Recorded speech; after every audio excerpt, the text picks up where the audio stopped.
Salut, c'est Mathieu de l'Atelier Passion du Bois. Alors aujourd'hui, je vais faire une réalisation pour aller avec la table que j'ai recyclée. Donc une table basse qui était faite en teck à partir d'une table complète. Donc je vous inviterai à aller voir la vidéo si vous ne l'avez pas déjà vue. Et je vous avais demandé en commentaire qu'est-ce que je pourrais faire avec les chutes du bois. Et vous avez été plusieurs à m'indiquer la possibilité de faire un plateau. Et donc c'est ce que j'ai prévu de faire. Donc on va partir voilà, de toutes ces pièces. Et puis on va essayer de faire un plateau qui va nous servir pour aller avec la table et qui sera bien en harmonie puisqu'on sera également en teck.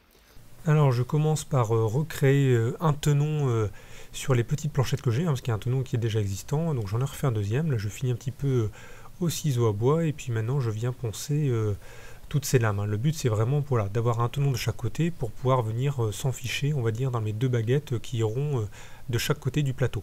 Donc ces baguettes ici, je suis en train de les préparer à la scie sous table et de nettoyer un petit peu les pièces que j'ai pour les mettre à bonne dimension. Donc là vous voyez, je réaffine maintenant tout ça. Alors maintenant, on va réfléchir à comment fixer finalement les morceaux du plateau entre eux. Alors on a vu que j'ai fait cette rainure ici pour pouvoir venir insérer les lames. Et finalement, on va venir se servir de cette pièce-là pour venir y faire un tenon qui va rentrer finalement dans cette mortaise comme ceci, parce que sinon ici avec une vis on n'arrivera jamais à faire quelque chose de propre. Donc on va venir finalement rentailler ici l'assemblage là-dessus. Donc je viens de tracer ici maintenant sur les parties pour que vous puissiez bien comprendre. Donc on va venir retirer cette partie là et cette partie là en dessous pour venir directement s'intégrer là-dessus.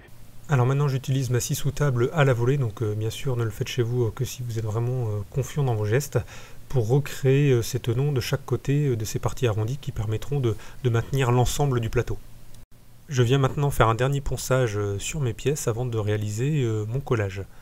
Donc le collage, rien de spécifique, bien sûr, je fais très attention qu'il n'y ait pas de la colle qui déborde, donc je nettoie bien après mon assemblage. Tout ce qui est tenon des petites lamelles ne sont bien sûr eux pas collés, c'est vraiment la structure extérieure qui est collée pour que le bois puisse bouger dans le temps.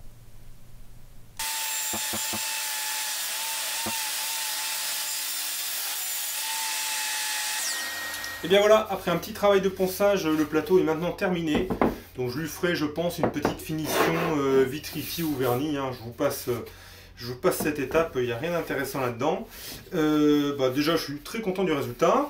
Deuxièmement, je voulais dire merci à tous ceux qui m'ont proposé cette idée, parce que pour rappel, le concept c'était de réutiliser les chutes qui me restaient de la transformation de table que j'ai fait. Donc d'ailleurs, pour ceux qui n'ont pas vu la vidéo, je vous invite à aller le voir.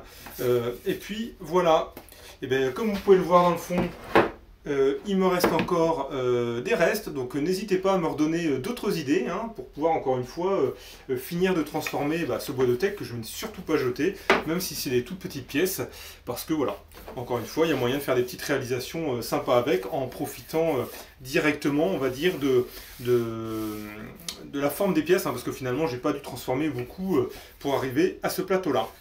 Voilà, et bien écoutez, si vous n'êtes pas encore abonné à la chaîne, n'hésitez pas à le faire, d'aimer la vidéo pareil si ça vous a plu, et puis je vous dis à bientôt, allez, ciao!